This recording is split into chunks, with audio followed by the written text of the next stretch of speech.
Bismillahirrahmanirrahim. Assalamualaikum warahmatullahi wabarakatuh. Alhamdulillahirabbil alamin wassalatu wassalamu ala asyrafil anbiya'i wal mursalin sayyidina Muhammadin wa ala alihi wa sahbihi ajmain. Rabbi shrah li sadri wa yassir li amri wa hlul 'uqdatam min lisani yafqahu qawli. Alhamdulillah, bersama saya lagi dengan Muhammad Hamdan Al-Ghazali dalam Tauhid Metafisik. Apa kabar kalian semuanya? Semoga disehatkan selalu, dilancarkan segala hajat dan urusan oleh Tuhan penguasa bumi, langit, dan diantara keduanya. Karena itu adalah harta yang paling mahal di dunia, supaya kalian bisa bekerja, berkarya, mencari berkat Tuhan penguasa alam semesta.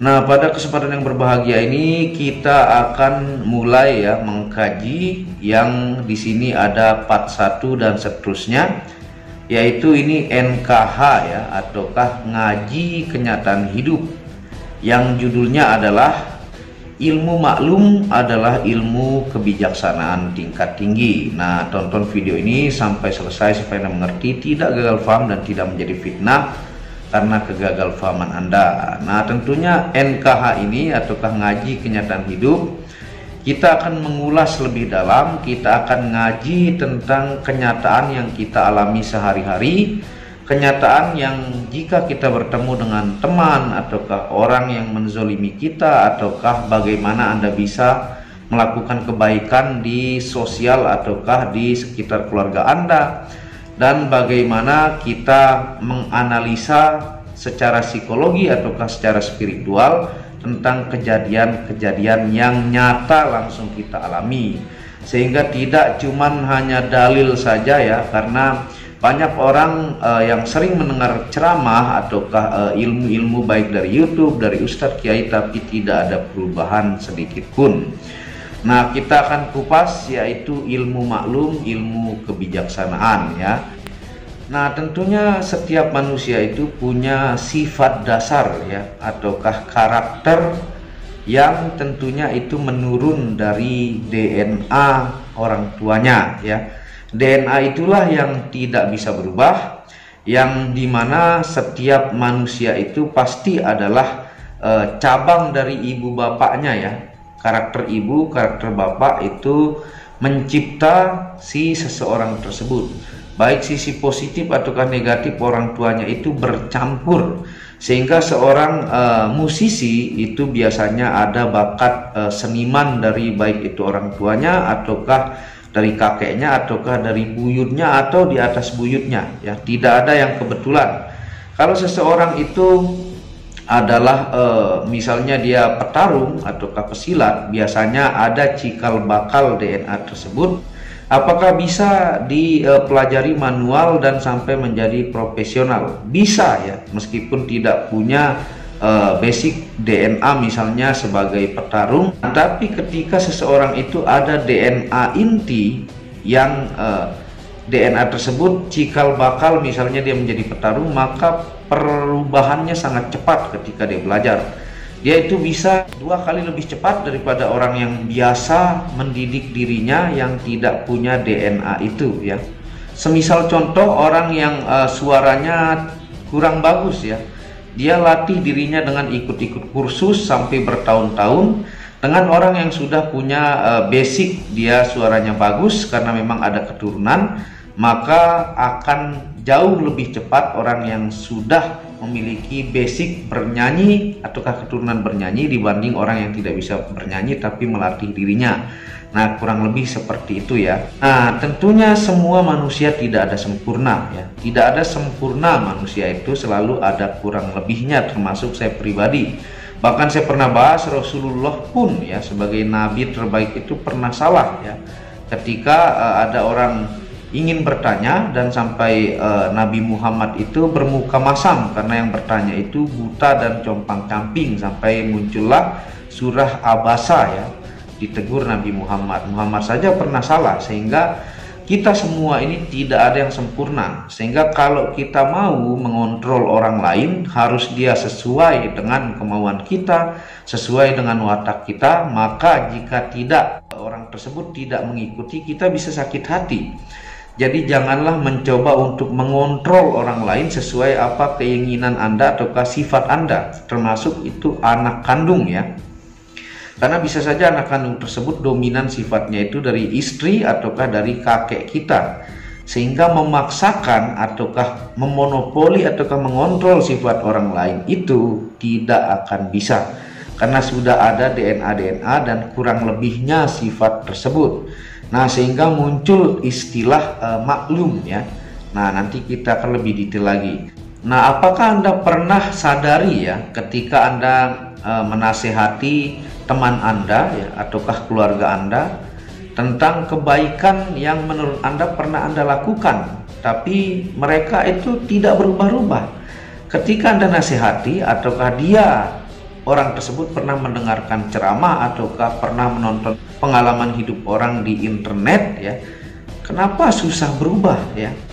Nah, itu terjadi karena dia tidak mengalami sendiri. Kalau Anda tanya apakah saudara Anda yang Anda nasihati mengerti dan paham? Paham ya. Mereka itu paham. Bahkan ibaratnya orang yang berbuat kemungkaran seperti misalnya pencuri ataukah dia penjual ganja kelas kakap, Anda ceramahi atau Anda nasihati, apakah mereka dengar dan paham? Mereka paham ya. Saya pun mengalami hal tersebut ya. Nah, ketika kita tidak alami, maka itu seperti angin lalu. Meskipun kita paham, ini kenyataannya. Yang saya bilang kita mengkaji kenyataan hidup. Kita dengarkan motivasi orang masuk ya, tapi langsung keluar. Nah, itulah yang disebut teori semata. Tapi orang tersebut akan berubah ya, ataukah karakternya berkembang menjadi jauh lebih baik ketika dia alami kejadian tersebut ya. Nah, misalnya Anda suruh anak kecil ya, jangan pegang api itu, jangan main api ya. Dia ngerti anak kecil tersebut ya, main api itu tidak boleh, itu berbahaya. Nah, ketika dia sudah kebakar dia punya tangan, ataukah dia tidak sengaja memainkan mungkin obat nyamuk ya, ataukah main kompor, kebakaran rumah.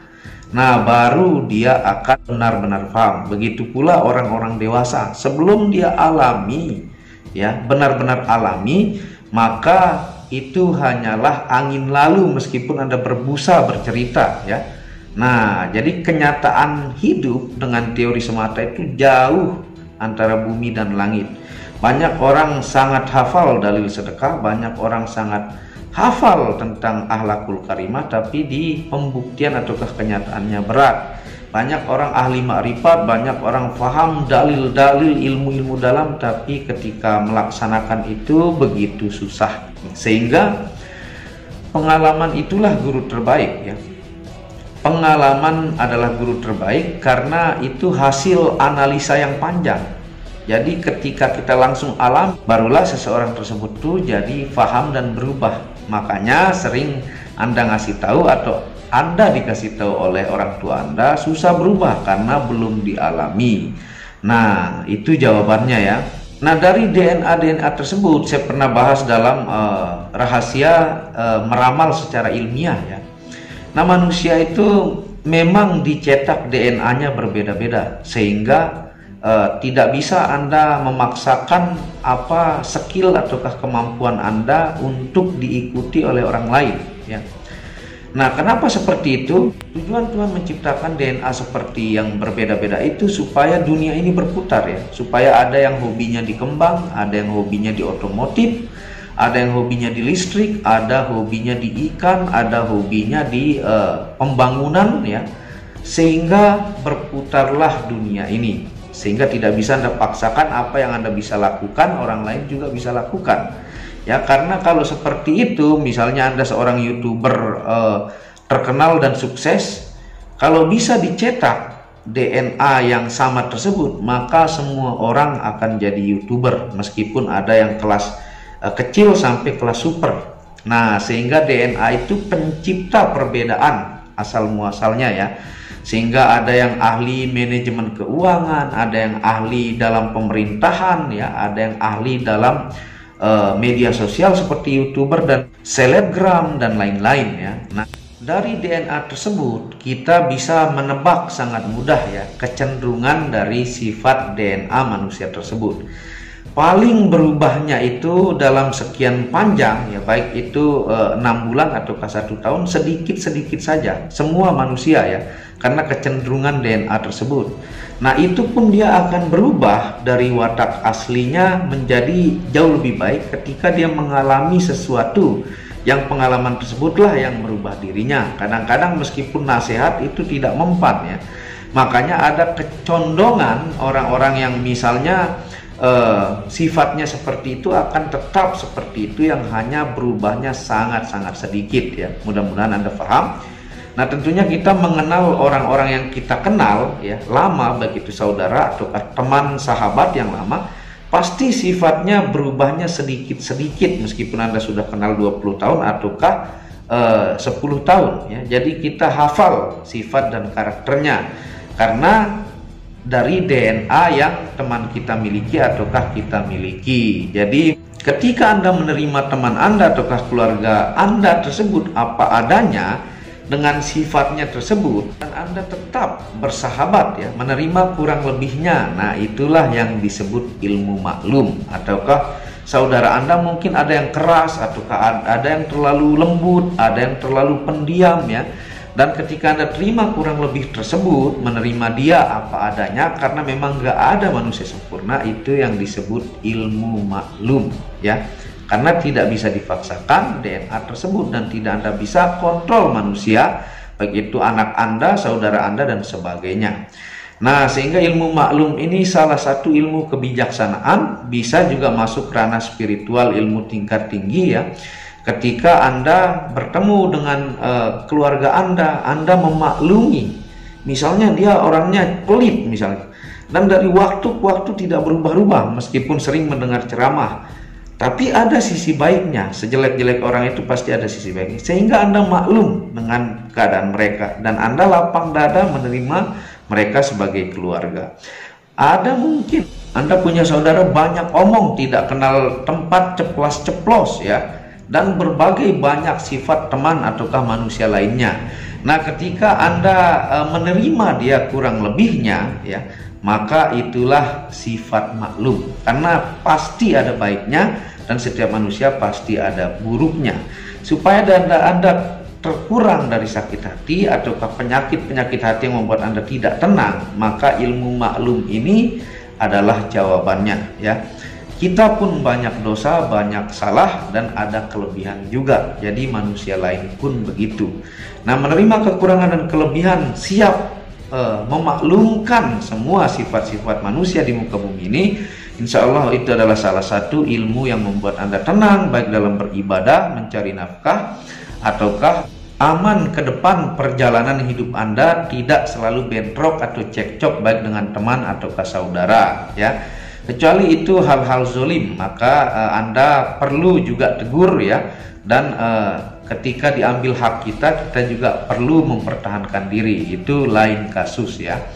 Nah seperti itu video singkat dari NKH part 1 ini, ngaji kenyataan hidup. Nanti kita akan lanjut part-part selanjutnya yang sesuai kenyataan saja, tidak usah canggih-canggih, ribet-ribet dengan dalil-dalil. Ini yang mudah-mudahan kita bisa dapat manfaat dan berkah dari video kesempatan kali ini. Jadi apabila ada salah kata itu murni dari kebodohan saya sendiri, karena saya juga bukan manusia sempurna. Apabila ada benarnya itu datangnya dari Allah. Dan terima kasih sudah menonton video Muhammad Hamdan Al-Ghazali ini. Dan jangan lupa dukung channel ini dengan mengklik lampu merah subscribe gratis, tidak ada ruginya ya, mendukung channel ini supaya berkembang. Dan wabillahi taufiq wal hidayah. Wassalamualaikum warahmatullahi wabarakatuh.